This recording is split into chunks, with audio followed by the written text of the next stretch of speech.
This is Vozinha, and at the very least, this is exactly how the whole world will remember him. Fearless and full of charisma. Let's be honest. Before that match against Spain, if anyone outside of Cape Verde actually knew his name, it was strictly the hardcore football manager fans. He's 40 years old now, and his socials have absolutely blown up. From 50,000 followers, he's skyrocketed to 12.5 million. But how did a bloke nobody had heard of become a global sensation? Where did it all begin? Our guy, whose real name is Josimar Dias, was born in the small port town of Mindelo. His parents worked non-stop. His dad was in the army, and his mom was always flat out at work. So he was raised by his grandparents.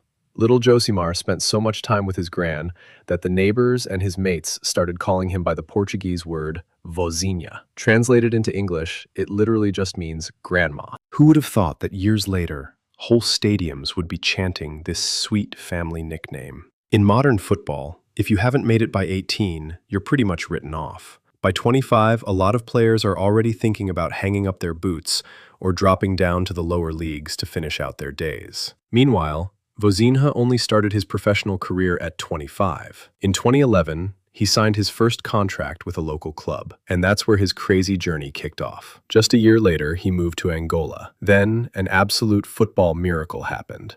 He got spotted in Europe and bagged a step up to the Moldovan League. Mind you, he only put up with the freezing Moldovan winter for a year before the warmth-loving Vozinha packed his bags for the Portuguese league. A guy who started his career at 25 on the dusty pitches of Cape Verde actually made it to European football by 2017. He made his Europa League qualifying debut for the Cypriot club AEL against St. Joseph's. The dream had become a reality. And what about the national team? His country clocked their hero pretty quickly. He made his debut for Cape Verde against Ghana back in 2012 and played his first official match against the mighty Cameroon in 2013. Since then, he's been an absolute rock and the ultimate symbol of his national side. Today, he's 40. He's got an insane journey behind him, from his nan's garden in the port town of Mindelo to millions of fans around the world. Vozinha's story proves one thing. It doesn't matter how late you start. What matters is how much passion you put into what you do.